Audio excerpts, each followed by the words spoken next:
50x, 100x zoom capacity kuda undi. So ballot paper also can be zoomed on very long distance. We will ensure checking all these things. And I think ఇప్పుడు first training ఉంది, so second training కూడా మీకు డీటెయిల్గా చెప్తాము. But ఇది mainly ఇప్పుడు hand book ప్రకారమే ఉంటుంది. There is no deviation, there is no variation, absolutely handbook, no description is there. So we will show చేయండి handbook has to be read multiple times, 3-4 times minimum మీకు చేస్తాను. So all the best everyone. Thank you అందరికీ. సో మనం entire polling ప్రాసెస్ని 3 partsగా చూస్తే before poll day, during poll day and end of the poll and sealing ప్రాసెస్గా 3 partsగా డివైడ్ చేసుకుంటాము. నాకంటే ముందుగా మాస్టర్ ట్రైనర్ గారు బిఫోర్ పోల్ డే ఏమేమి చేస్తామని చెప్పి కంప్లీట్ అయిన తర్వాత 6:30కి మనం పిఎస్సి కేటాయించిన ఒకరోజు ముందు ఫామ్ 10 ఇచ్చినటువంటి పోలింగ్ ఏజెంట్స్ అందరినీ కూడా మనం రమ్మని చెప్పాలి. సో వాళ్ళు 6:30కి వస్తారా, 6:45కి వస్తారా అనేది అక్కడ ఉన్న ఫ్లెక్సిబిలిటీని బట్టి వాళ్ళు వస్తారు. వాళ్ళు వచ్చిన తర్వాత వాళ్ళ సమక్షంలోనే పేపర్ సీల్ పై సైన్ తీసుకున్న తర్వాత పిఓ ముందుగా మనకు అలర్ట్ చేయబడినటువంటి పిఎస్ అంతా కూడా voting compartment, model polling station అనేది ప్రాపర్గా ఉందా లేదా అనేది చూడాలి. ఇది మనకి ఇచ్చినటువంటి హ్యాండ్ బుక్ లో పేజ్ నెంబర్ 144లో ఉందండి. Model polling station and seating arrangement అనేది పేజ్ నెంబర్ 144లో ఉంది. అందులో చూపించిన విధంగా మన రూమ్ ని మనం సీటింగ్ అరేంజ్మెంట్ చేసుకోవాలి. ఈ సీటింగ్ అరేంజ్మెంట్ లో మళ్ళీ పోలింగ్ ఏజెంట్స్ కేటాయించబడినటువంటి ప్లేస్లు నేషనం చేయాలి. ఇది పోలింగ్ స్టేషన్ అరేంజ్మెంట్. తర్వాత సీటింగ్ అరేంజ్మెంట్ అంతా అయిపోయిన తర్వాత ఒకసారి బయటకు వచ్చి వాల్ బయట చెక్ చేయాలి. సార్ చెప్పారు ఇంతకు ముందే, వాల్ బయట మనము కాంటెస్టింగ్ క్యాండిడేట్స్ లిస్ట్ ఫామ్ 7 అనేది రాసి పేస్ట్ చేస్తాము. అది ఖచ్చితంగా చేశామా లేదా అనేది ఎన్ష్యూర్ చేసుకోవాలి. దానితో పాటుగా పిఎస్ ఏరియా డీటెయిల్స్ ఉంటాయి. ఇంకొక ఫామ్ ఉంటుందండి. ఇందులో మన పిఎస్ నంబరు, మనకు అలర్ట్ చేయబడినటువంటి total voters, male, female, others, location, ఇవన్నీ కూడా ఆ ఫామ్లో ఉంటాయి. ఈ 2 ఫామ్స్ కంపల్సరీగా మన పిఎస్ వాల్ బయట అతికించి ఉండాలి. ఇవి 2 ఎన్ష్యూర్ చేసుకున్న తర్వాత మనం పోలింగ్ ప్రాసెస్ని స్టార్ట్ చేయడానికి ముందుకు వెళ్ళాలి. సో ఈ స్టార్టింగ్ ప్రాసెస్లో 6:45 అవుతుంది, 6:50 అవుతుంది, ఏజెంట్స్ రాలేరనుకోండి. సో షార్ప్ 7 o'clockకి ఒక 1 minute అటు ఇటుగా మనం ఖచ్చితంగా బాక్స్ని సీల్ వేయాలి. ఎవరు ఏజెంట్ రానట్లయితే పిఓ గారు సైన్ చేసి, ఈసారి 100% వెబ్ కాస్టింగ్ ఉంది కాబట్టి మైక్రో అబ్జర్వర్ ఉంటారు, వాళ్ళ సైన్ హ్యాండ్ బుక్లో చూడండి. ఇంకా డీటెయిల్డ్గా సీలింగ్ ఎలా చేయడం, ఆ సీలింగ్ స్టార్ట్లో గ్రీన్ పేపర్ సీల్ పెట్టడం, మోడల్స్ పిక్చర్స్తో సహా ఉన్నాయి. ఒకసారి చూస్తే మనకు క్లారిటీ వస్తుంది. అందులో ట్యాక్స్ ఆ బాక్స్లో వేసిన తర్వాత మనము మన దగ్గర ఉన్నటువంటి PS construction presiding officer +4 1+4 system అనేది మనకు ఉంది. పోలింగ్ పర్సనల్ వాళ్ళకి ఓపీఓలందరికీ మనం డ్యూటీస్, ఎవరెవరికి ఏ డ్యూటీ అలాట్ చేస్తాము అనేది మనం ముందుగానే డిసైడ్ చేసుకుంటాం 1 day బిఫోర్ నైట్లోనే. మళ్ళీ ఒకసారి ఎన్ష్యూర్ చేసుకోవాలి ఎవరెవరికి ఏ డ్యూటీ మనం అలాట్ చేస్తున్నామని. దీనికంటే ముందు మళ్ళీ ఒకసారి బ్యాలెట్ పేపర్స్ అన్నిటిపైన కూడా డిస్టింగ్విషింగ్ మార్క్ మనం వేశామా లేదా 2 ప్లేసుల్లో, బ్యాక్ సైడ్ కౌంటర్ ఫైల్ పై, తర్వాత బ్యాలెట్ పేపర్ పై డిస్టింగ్విషింగ్ మార్క్ 2 సార్లు 2 ప్లేసుల్లో వేసిన తర్వాత సైన్ మాత్రం బ్యాలెట్ పేపర్ పై మాత్రమే చేయాలి పిఓ గారు. ఇది గుర్తుపెట్టుకోవాలి. పిఓ గారు సైన్ చేసినటువంటి బ్యాలెట్ పేపర్ మాత్రమే చెల్లుబాటు అవుతుందండి కౌంటింగ్. కాబట్టి ప్రతి పేజీకి సైన్ ఉందా లేదా అనేది మరి ఒకసారి ఎన్ష్యూర్ చేసుకోవాలి. అలా సైన్ ఉన్న తర్వాతనే మనం ఇష్యూ చేయడానికి దాన్ని యూజ్ చేయాలి. ఈ విధంగా బ్యాలెట్ పేపర్ని, డిస్టింగ్విషింగ్ మార్క్ని మన పిఎస్కి అలాట్ అయిందేనా కాదా అనేది 1కి 2 సార్లు చెక్ చేసుకోవాలి. డిస్టింగ్విషింగ్ మార్క్లో సార్ చెప్పారు ఇంతకుముందు, పైన 2 నంబర్లు ఉంటాయండి, కింద ఒక నంబర్ ఉంటుంది. సో పైన ఉండే X-Y/Z అని ఇలా కనుక డిస్టింగ్విషింగ్ మార్క్ ఉంటే ఆ X అనేది మనకు యూఎల్బి కోడ్ని తెలుపుతుందండి. తర్వాత Y అనేది వార్డ్ నంబర్ని తెలుపుతుంది. కింద ఉన్నటువంటి Z అనేది మన పిఎస్ నంబర్ని తెలుపుతుంది. ఓకేనా? సో ఇలా డిస్టింగ్విషింగ్ మార్క్ బ్యాలెట్ పేపర్స్ అన్నీ చెక్ చేసుకున్న తర్వాత, చాలా బాగా మరి ఒకసారి చెక్ చేసుకున్న తర్వాతనే మనం పోలింగ్ ప్రాసెస్కి ముందరికి వెళ్ళాలి. సో సార్ చెప్పారు ఇందాక 750 ఆర్ 770 వరకు ఒక పిఎస్కి అలాట్ చేయబడిన ఓటర్స్ ఉంటారని. దాన్ని బట్టి మనకు 1+4 సిస్టంలో పోలింగ్ పర్సనల్ ఉన్నారు. ఇందులో ప్రిసైడింగ్ ఆఫీసర్గా మనము కొన్ని ఫామ్స్ ఫిలప్ చేస్తూ ఎంటైర్ పిఎస్ని మన కంట్రోల్లో, మన సూపర్విజన్లో ఉంచుకుంటూ నిరంతరం సూపర్వైజ్ చేయాలి, పర్యవేక్షణలో చూసుకోవాలి. తర్వాత పోలింగ్ ఏజెంట్స్తో ఎలాంటి డిస్కషన్ చేయకుండా ఖచ్చితంగా మనం న్యూట్రాలిటీ అనేది మెయింటైన్ చేయాలి. తర్వాత మన దగ్గర ఉన్నటువంటి 4 పిఓస్లో మొదటి పిఓ, ఇప్పుడు 4 పిఓస్లో ఉన్నటువంటి డ్యూటీస్ చూద్దాం మనము. Duties of POs page number 19లో ఉందండి, చాప్టర్ 5లో. పిఓ గారు ఉంటారండి, ఇక్కడ ఉన్నారు ఏపీఓలు ఇప్పుడు ట్రైనింగ్లో.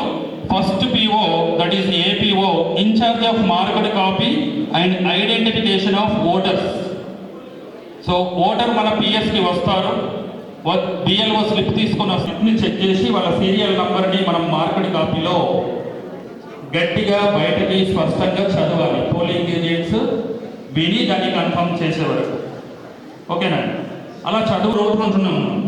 సో ఎలక్టర్ రోల్స్ మళ్ళీ మన దగ్గరికి వచ్చేసరికి మార్కెట్ కాపీ అని ఎందుకు అంటున్నామంటే ఆల్రెడీ పోస్టల్ బ్యాలెట్ మార్కింగ్ చేయబడుతుంది కాబట్టి మార్కెట్ కాపీ అని అంటాం. ఓకేనా? ఈ మార్కెట్ కాపీలో ఖచ్చితంగా రెడ్ పెన్తోనే స్ట్రైకింగ్ చేయాలి. రెడ్ పెన్తోనే డయాగ్నల్గా సర్కిల్ చేయాలి, స్ట్రైకింగ్ చేయాలి. మేల్ అయితే ఓన్లీ డయాగ్నల్ లైన్ పెట్టాలి, ఫీమేల్ అయితే డయాగ్నల్ లైన్తో పాటు ఆ నంబర్కి, సీరియల్ నంబర్కి రౌండప్ చేయాలి. తర్వాత అదర్స్ అని ఉంది, అదర్స్లో అయితే డయాగ్నల్ చేస్తూ ఆ బాక్స్లో స్టార్ మార్క్ పెట్టాలి. ఈ 3 విధాలుగా మనం మార్కెట్ కాపీని మార్కెట్ కాపీస్లో ఏది బెస్ట్ ఉందో దాన్ని యూజ్ చేయాలి. అలా చేయకపోతే పర్యవసనాలు ఏముంటాయని మనకంటే ముందున్న మాస్టర్ ట్రైనర్స్ చెప్పారు కాబట్టి మరి ఒకసారి చాలా జాగ్రత్తగా దీన్ని యూజ్ చేయాలి. ఈ విధంగా ఫస్ట్ ఏపీఓ మార్కెట్ కాపీ ఇన్ఛార్జ్గా ఉంటారు. వాళ్ళు మార్కింగ్, స్ట్రైకింగ్ చేసిన తర్వాత పిఓనే పెట్టుకోమని మనకు మాడ్యూల్లో మెన్షన్ చేశారు. అలా ఎక్కువ ఉమెన్ ఓటర్ ఉన్నప్పుడు to maintain the dignity or decency అని చెప్తున్నారు. దాన్ని మనం నోటీస్లో ఉంచుకోవాలి.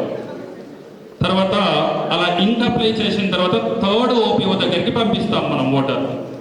3వ ఓపీఓ యొక్క విధులు.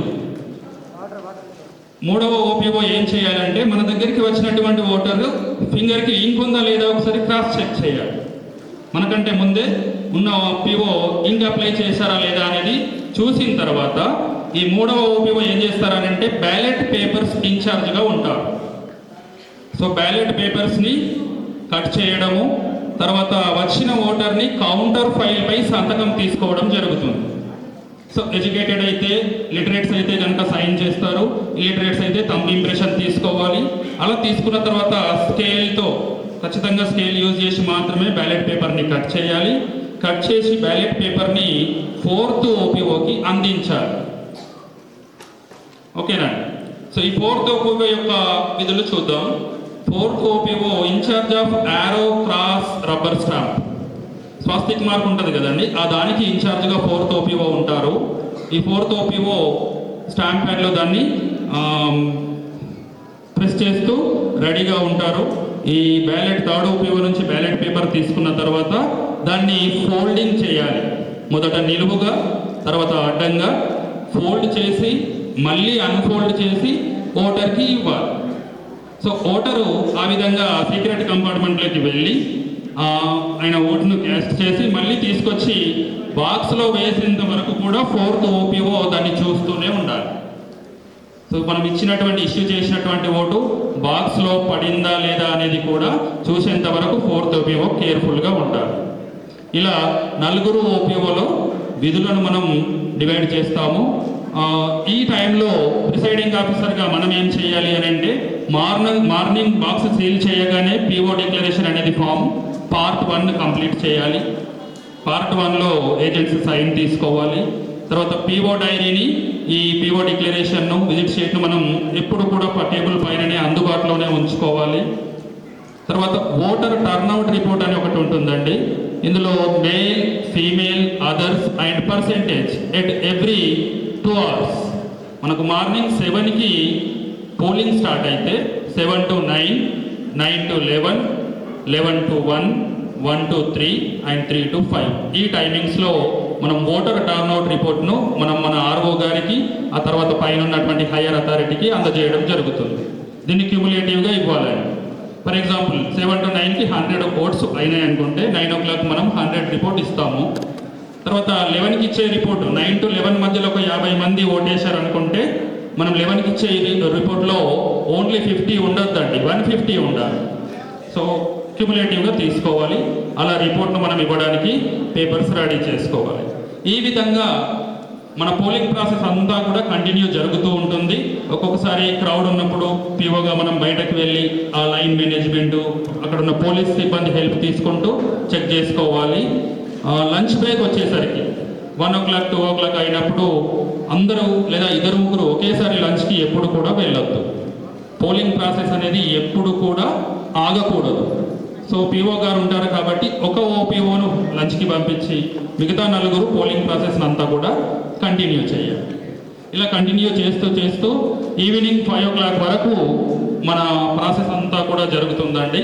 ఈవినింగ్ 5 o'clock ఒక 1-2 minutes ముందు ప్రిసైడింగ్ ఆఫీసర్ గారు మళ్ళీ ఒకసారి బయటకు వచ్చి గ్రౌండ్లో మన పిఎస్కు కేటాయించబడినటువంటి ఓటర్స్ ఎంతమంది ఉన్నారు, లైన్ ఉందా, లైన్ ఉంటే ఎంత ఉన్నారు అనేది ఒకసారి క్రాస్ చెక్ చేయాలి. ఒకవేళ లైన్ ఉంటే కనుక షార్ప్గా మన పోలీస్ సిబ్బంది అక్కడ గేట్ని క్లోజ్ చేస్తారు. గేట్ క్లోజ్ చేసిన తర్వాత చివరి నుంచి వాళ్ళకు సీరియల్ నెంబర్ స్లిప్స్ ఇవ్వాలి. 1 2 3 ఒక 50 మంది ఉంటే 50 స్లిప్స్ చివరి నుంచి స్టార్టింగ్ నెంబర్ ఇచ్చి అలా ఇస్తూ ఆ 50 మంది ఓటర్లు అందరూ కూడా ఓటు వేసేంత వరకు మనం వెయిట్ చేసిన తర్వాతనే బాక్స్ సీలింగ్కి వెళ్ళాలి. ఒకవేళ ఎవరు లైన్లో లేనట్లయితే కనుక 5 o'clock వరకు చూసి ఏజెంట్స్ ఉంటారు మన రూమ్లోనే కాబట్టి వాళ్ళ సమక్షంలో మనం పోల్ ఎండ్ అవుతుంది అని డిక్లేర్ చేసి పిఓ డిక్లరేషన్లో పార్ట్ 3 అని ఉంటుందండి. ఆ పార్ట్ 3ని మనం సైన్ చేయాలి, ఏజెంట్ల సంతకాలు తీసుకోవాలి. ఆ విధంగా బాక్స్ను సీలింగ్కి మనం రెడీ చేస్తాం. అయితే పిఓ డిక్లరేషన్లో పార్ట్ 2 కూడా ఉంటుందండి. దాన్ని మనం ఏం టచ్ చేయొద్దు. పార్ట్ 2 అనేది ఎప్పుడు ఫిల్ చేస్తాము అంటే సబ్సీక్వెంట్ బాక్సెస్ యూజ్ చేసినప్పుడు, మన దగ్గర ఉన్నటువంటి బాక్స్ ఏదైనా డ్యామేజ్ అయిందనో ఫిల్ అయిందనో అలాంటి సందర్భాల్లో మాత్రమే పార్ట్ 2ని ఫిల్అప్ చేస్తాము. పార్ట్ 2ని అవసరం లేదు. పార్ట్ 1 స్టార్టింగ్లో, ఎండింగ్లో పార్ట్ 3 ఈ రెండిట్లో సైన్ చేసి రెండిట్లో ఏజెంట్ల సంతకాలు తీసుకొని మనం సీలింగ్కి వెళ్తాము. So around 5 o'clock box ceiling. ఈ బాక్స్ సీలింగ్ అనేది మనకు చాప్టర్ 25 పేజ్ నెంబర్ 90లో ఉందండి. ఎలా సీల్ చేయాలి, సీలింగ్ చేసేటప్పుడు మనం ఫాలో అవ్వాల్సినటువంటి ప్రొసీజర్ ఏముంది అనేది ఒకసారి ఇందులో ఆర్ఓ బుక్లో క్లియర్గా పిఓ హ్యాండ్ బుక్లో క్లియర్గా మెన్షన్ చేయబడింది. అది చూడాలి. మనం ఇంటికి వెళ్ళిన తర్వాత ఒకసారి బాగా చదివితే ఒక క్లారిటీ వస్తుంది. దాన్ని క్లాక్ వైజ్గా మరొక రౌండ్ తిప్పేసి లిడ్ స్లిట్ అనేది క్లోజ్ అయిందా లేదా అనేది చూసి, ఆల్రెడీ మనం ముందే అడ్రస్ ట్యాగ్ ఒకటి కడతాం, దాన్ని విప్పేసి మళ్ళీ ఇంకొక రౌండ్ తిప్పిన తర్వాత మళ్ళీ అడ్రస్ ట్యాగ్ని కట్టి వ్యాక్స్ వేసేసి సీల్ చేయాలి. సీల్ చేసిన తర్వాత బాక్స్కి మనం ర్యాప్ చేయడానికి ఒక సైడ్ క్లాత్ ఇస్తున్నారు. ఆ క్లాత్తో బాక్స్ని మొత్తం చుట్టేసి క్లాత్ పైన కూడా వ్యాక్స్ వేయాలి. క్లాత్కి పైన ఒక అడ్రస్ లేబుల్ అతికించాలి. మన పిఎస్ డీటెయిల్స్తో ఉన్నటువంటివి అతికించి ఈ విధంగా బాక్స్ని సీల్ చేసి పక్కన పెట్టుకుంటాం. సో దీనితో పాటు ఈ బాక్స్తో పాటు మనము చేయాల్సినటువంటి ఇంపార్టెంట్ ఇంకొక పని ఏంటంటే కవర్స్ ఉన్నాయండి. ఇవి చాప్టర్ 26లో ఉంటాయి. ఇంపార్టెంట్ కవర్స్ ఒక 5 కవర్స్ ఉన్నాయి. ఈ 5లో మొదటిది బ్యాలెట్ పేపర్ అకౌంట్ ఫామ్ 23. ఎంతమంది ఏజెంట్స్ ఉంటే అంతమందికి తల ఒక కాపీ ఇవ్వాలి. ఈ బ్యాలెట్ పేపర్ అకౌంట్ని తీసుకొని మాత్రమే వాళ్ళు కౌంటింగ్ ప్రాసెస్కి వస్తారు క్యాండిడేట్స్. కాబట్టి ఖచ్చితంగా ఇవ్వాల్సిన బాధ్యత పీఓలపై ఉంది. ఈ బ్యాలెట్ పేపర్ అకౌంట్ ఫామ్ 23ని మనం ఇప్పుడు నెక్స్ట్ సెషన్లో ఎలా ఫిల్అప్ చేయాలనేది కూడా చూద్దాం. తర్వాత ఇందులో ఉన్నటువంటి ఇంపార్టెంట్ కవర్స్ 5 ఉన్నాయండి. దీనికంటే ముందుగా ఒకవేళ మనం ఎక్స్ట్రా బాక్సెస్ యూజ్ చేసినట్లయితే, ఒకవేళ 3 బాక్సులు యూజ్ చేసినాం అనుకోండి, ఫస్ట్ బాక్స్కి 1/3 అని, రెండవ బాక్స్కి 2/3 అని, మూడవ బాక్స్కి 3/3 అని, అలా బాక్స్ సీరియల్ నంబరింగ్స్ మనం పెట్టుకోవాలి. సో ఈ విధంగా బాక్స్ మొత్తం సీల్ చేసిన తర్వాత స్పెషల్ కౌంటర్లో ఇవ్వాల్సినటువంటి ఈ సీల్ చేసినటువంటి బ్యాలెట్ బాక్స్, తర్వాత 5 కవర్స్ ఉన్నాయండి. ఇందులో మొదటిది బ్యాలెట్ పేపర్ అకౌంట్ 2 కాపీస్ ఇవ్వాలి కౌంటర్లో. తర్వాత ఆర్ఓ గారికి ఒకటి ఇవ్వాలి, కాబట్టి మనం 3 ప్రిపేర్ చేసుకోవాలి. సో రిసెప్షన్ సెంటర్లో 2 కాపీస్ అడుగుతారు, 2 ఉండాలి. తర్వాత ఆర్ఓ గారు ఒకటి అడుగుతారు, ఆర్ఓకి ఇవ్వాలి 3 కాపీస్. ఇదే కాకుండా పోలింగ్ ఏజెంట్స్కి కూడా మనం ఇవ్వాలి. తర్వాత పిఓ డైరీ, ఇది కూడా 2 కాపీస్ ప్రిపేర్ చేసుకోవాలి. తర్వాత ఆర్ఓ గారికి ఒకటి ఇవ్వాలి, కాబట్టి 3 కాపీస్ ప్రిపేర్ చేసుకోవాలి. తర్వాత పిఓ డిక్లరేషన్ 2 కాపీస్ చేసుకోవాలి. తర్వాత paper seal account, okay. So ballot paper account 3 copies చేయాలి. ఫస్ట్ది, మొదటిది brown colour cover, unsealed covers అంటామండి వీటిని. తర్వాత PO diary, presiding officers diary, ఇది కూడా 3 కాపీస్ చేసుకోవాలి. తర్వాత పిఓ డిక్లరేషన్ కూడా ఒక కాపీ మనం సబ్మిట్ చేస్తాము, ఒక కాపీ ఆర్ఓ గారు అడుగుతారు కాబట్టి 2 చేసుకోవాలి. పేపర్ సీల్ అకౌంట్, మనం ఏ పేపర్ సీల్ని యూజ్ చేసాము, ఏ పేపర్ సీల్ని రిటర్న్ చేస్తున్నాం, ఏమైనా డ్యామేజ్డ్ ఉన్నాయనే డీటెయిల్స్ ఉంటాయండి ఈ ఫామ్లో. ఇది కూడా ఒకటి మనం రిసెప్షన్ సెంటర్లో ఇస్తాము, ఒకటి ఆర్ఓ గారికి ఇస్తాము, కాబట్టి 2 కాపీస్ చేసుకోవాలి. తర్వాత విజిట్ షీట్, మన దగ్గరికి ఎవరైనా హైయర్ అథారిటీ విజిట్ చేసినప్పుడు అందులో మెన్షన్ చేస్తారు పోలింగ్ ప్రాసెస్ గురించి. ఈ విజిట్ షీట్ ఒక కాపీ చేస్తే సరిపోతుంది. ఈ 5 కవర్లు కూడా స్పెషల్ కౌంటర్లో ఇవ్వాల్సి ఉంటుందండి. సో ఇవి బ్రౌన్ కలర్లో ఉంటాయి, సీల్ చేయొద్దు. మనం రిసెప్షన్ సెంటర్లో కౌంటర్కి వెళ్ళిన తర్వాత ఒకసారి అక్కడ ఉన్న సిబ్బంది దాన్ని ఓపెన్ చేసి చూస్తారు. ఆ చూసేదాకా మనం ఒక 2 మినిట్స్ వెయిట్ చేయాలండి. చూసిన తర్వాతనే వాళ్ళు మనకు అక్నాలెడ్జ్మెంట్ ఇస్తారు, దాన్ని తీసుకోవాలి. తర్వాత ఇది ఇంపార్టెంట్ బ్రౌన్ కవర్స్ స్పెషల్ కౌంటర్లో బాక్స్తో పాటుగా ఇవ్వాలి. తర్వాత రెండవ కవరు గ్రీన్ కలర్ కవర్ ఉంటుంది, 7 ఇంపార్టెంట్ కవర్స్ ఉంటాయి. తర్వాత మూడవది ప్యాకెట్ ఎల్లో కవర్ ఉంటుంది, 9 కవర్స్ ఉంటాయి. తర్వాత చివరిది బ్లూ కలర్ కవర్ ఉంటుంది, 6 ఐటమ్స్ ఉంటాయి. ఈ కవర్స్ అన్నీ కూడా ఇంక్లూడింగ్ ఫామ్స్ కూడా మనం ఎలా ఇప్పుడు మాన్యువల్గా ఎలా ఫిల్అప్ చేయాలి, అందులో ఏమైనా డౌట్స్ ఉన్నాయనేది ఈ నెక్స్ట్ సెషన్లో ఇంకొక మాస్టర్ ట్రైనర్ గారు డిస్కస్ చేస్తారు. దీని తర్వాత మీరు ఇంకా ఏమన్నా ఈ టోటల్ సెషన్లో డౌట్స్ ఉంటే కనుక మెన్షన్ చేసుకోండి. డౌట్స్ క్లియరింగ్ సెషన్ అయిపోయిన తర్వాత చివరిగా ఒక క్వశ్చనియర్ కూడా ఉంది. ఈ ట్రైనింగ్లో లేదంటే పై అధికారుల అనుమతితోటి సెకండ్ ర్యాండమైజేషన్లో క్వశ్చనియర్ టెస్ట్ కూడా ఉంటుందండి. అందులో ఇలాంటి అన్ని